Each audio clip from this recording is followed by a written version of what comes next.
नमस्कार, स्वागत है आप सभी का सीएनबीसी आवाज पर। आप देख रहे हैं मिड कैप मंत्र। मैं हूं हर्षिता सावंत। शुरुआत करते हैं इस वक्त की हेडलाइंस के साथ। जुलाई सीरीज के पहले दिन बाजार में दिखी मजबूती। निफ्टी 15,850 के पार निकला।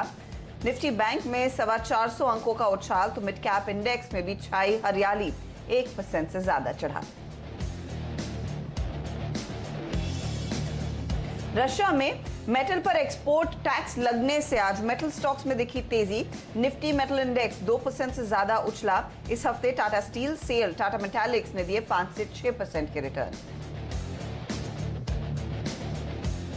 ऑटो शेयरों की रफ्तार हुई तेज। निफ्टी ऑटो इंडेक्स लगातार चौथे दिन उछलकर करीब एक हफ्ते की ऊंचाई पर पहुंचा। नतीजों के बाद अशोक लेलैंड में 8% की तेजी। हफ्ते भर में मारुति, जेबीएम ऑटो जैसे स्टॉक्स 9% चढ़ गए। और रिलायंस की एजीएम में क्लीन और ग्रीन एनर्जी पर बड़ा focus.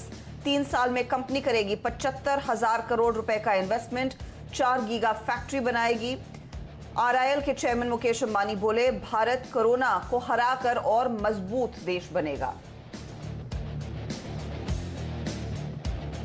Post COVID, India will emerge stronger. It will be a better India, a resurgent India, a more equal India, and a far more self-confident India.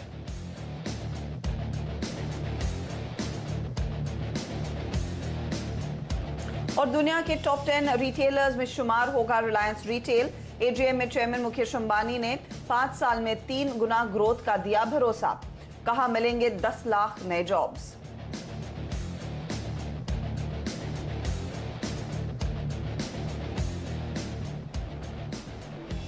और market के action पर नजरें रखिए, क्योंकि आज जुलाई सीरीज का पहला सत्र और जोश में सीरीज की शुरुआत होती हुई दिखाई दे रही है। निफ्टी में रौनक है। 15,850 के पार निकलता हुआ ये इंडेक्स 64 अंकों का उछाल। सुबह में थोड़ा सा शांत था, लेकिन दोपहर बाद हमने देखा है एक्शन जोर पकड़ रहा है। आज निफ्टी बैंक में भी जोश देखने को मिला है। निफ्टी बैंक कर रहा है आउट परफॉर्म, करीब 430 अंकों की तेजी। और साथ ही साथ अगर आप एडवांस डिक्लाइन रेशियो देखेंगे तो 1500 बढ़ने वाले शेयर, गिरने वालों की संख्या सिर्फ 900 साढ़े 900 के आसपास। तो मूड दरअसल तेजी का है और दिग्गजों के साथ साथ छोटे मझौले काउंटर्स कर रहे हैं पार्टिसिपेट। आपकी स्क्रीन पर आएंगी वो तमाम हाइलाइट्स अब तक के ट्रेड की, जहां पर आज हम देख रहे हैं मूड दरअसल खरीदारी का बना है और एक पॉजिटिव नोट पर, मजबूत नोट पर जुलाई सीरीज की शुरुआत हुई है। निफ्टी 15,850 के पार निकलता हुआ आज बैंकिंग काउंटर्स में जोश है, चाहे वो आप निजी बैंक देखें या फिर सरकारी बैंक। और यही वजह है कि निफ्टी बैंक 400 पॉइंट से ज्यादा की बढ़त पर कर रहा है कारोबार। Metals, capital goods, pharma share, ये वो 3 सेक्टर्स हैं जहां पर सबसे ज्यादा खरीदारी देखने को मिली। इन तीनों इंडाइसेस में 1% से ज्यादा का उछाल है। मिड कैप में भी रौनक है। 300 अंकों की बढ़त इंडेक्स ने दिखाई है आज इंट्राडे में। और यहां पर मिड कैप आईटी कंपनियां, चीनी कंपनियां, लॉजिस्टिक्स स्टॉक्स में खूब खरीदारी हुई है। अच्छे वॉल्यूम पर तेजी देखने को मिली है। तो अब हमारे साथ हिमांशु गुप्ता जुड़ रहे हैं, जो आपको बताएंगे कि आज इस बाजार में क्या रणनीति आपकी होनी चाहिए, और स्पेशली इतने पॉजिटिव नोट पर जो जुलाई सीरीज की शुरुआत हुई है, क्या यहां से फिर खरीदारी जोर पकड़ती हुई दिखाई देगी, क्योंकि जुलाई के पिछले या जून के आखिरी 15 दिन कंसोलिडेशन वाले थे। तो 15 दिन का कंसोलिडेशन, एक नई सीरीज में हम उतरे हैं। हिमांशु, इंडेक्स पर ट्रेड क्या बन रहा है? आज की एक्सूबरेंस, आज के उत्साह को देखकर क्या आप तेजी की पोजीशन लेंगे? शुक्रिया आशिता जी, गुड आफ्टरनून। देखिए, मुझे लगता है कि सेटअप यहाँ पर पॉजिटिव है। पिछले काफी दिनों से हमने देखा कि दोनों ही इंडाइसेस में कंसोलिडेशन बनते हुए नजर आई थी। हालांकि मेरा मानना है कि निफ्टी में अभी भी 15,860, 15,880 ये एक छोटा सा एक हर्डल जोन है। आज के लिए मैं इस लेवल को क्लोजली वॉच करूंगा। अगर हम आखिरी 1 घंटे में 15,860 या 15,880 के ऊपर निकलने में कामयाब रहते हैं निफ्टी में, तो मेरा मानना है कि हम 16,000 तक के लेवल्स जरूर आने वाले हफ्ते में देख सकते हैं, और मेरे लिए वो काफी पॉजिटिव क्लोज आज के लिए होगा। पर हर्षिता जी, उससे बेटर जो एक डेवलपमेंट आज के सेशन में मुझे नजर आ रही है, वो है निफ्टी बैंक की स्ट्रेंथ।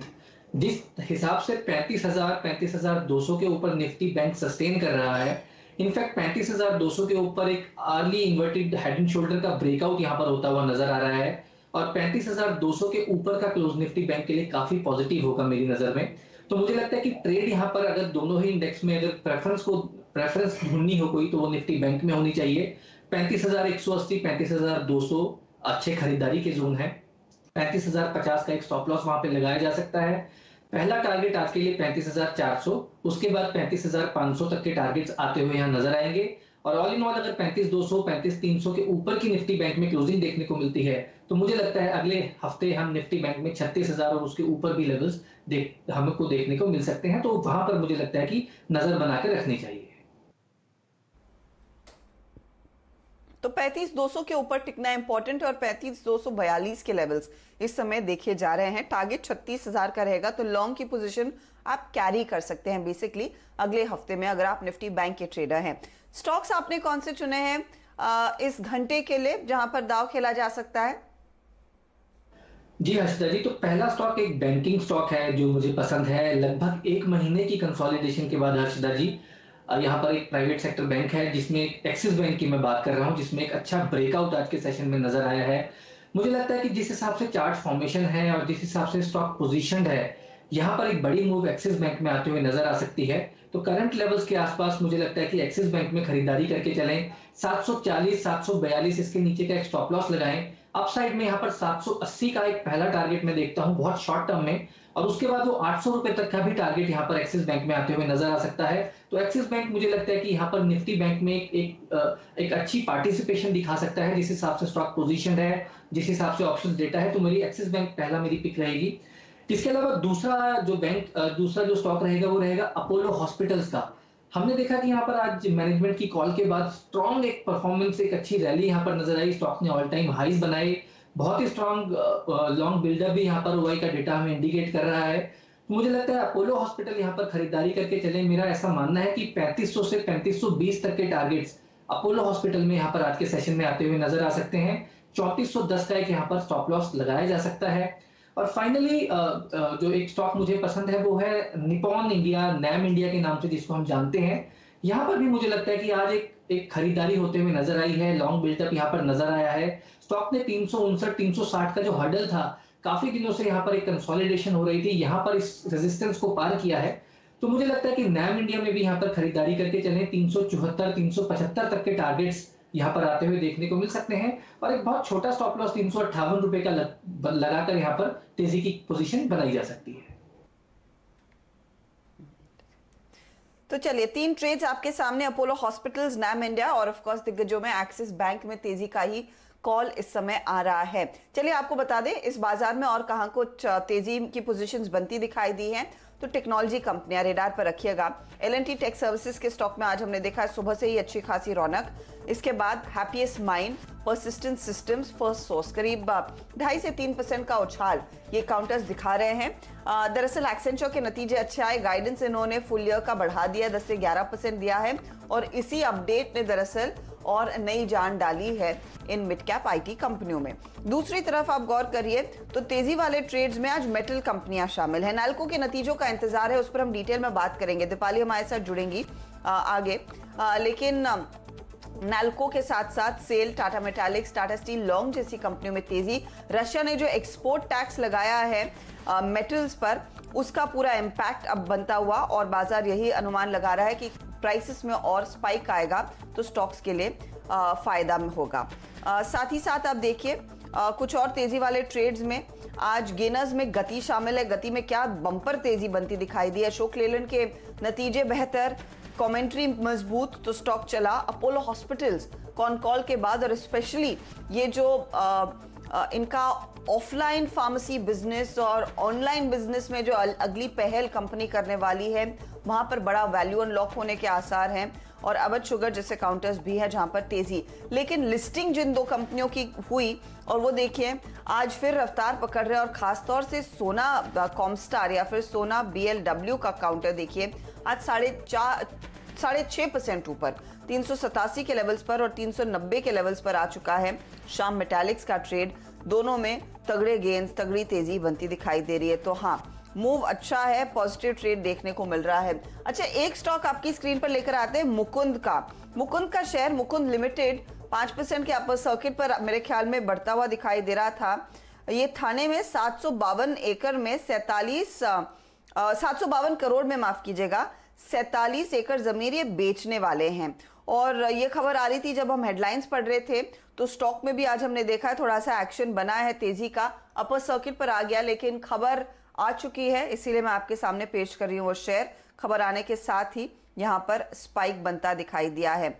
एक दो काउंटर्स पर मैं फटाफट आपसे राय लेना चाहूंगी।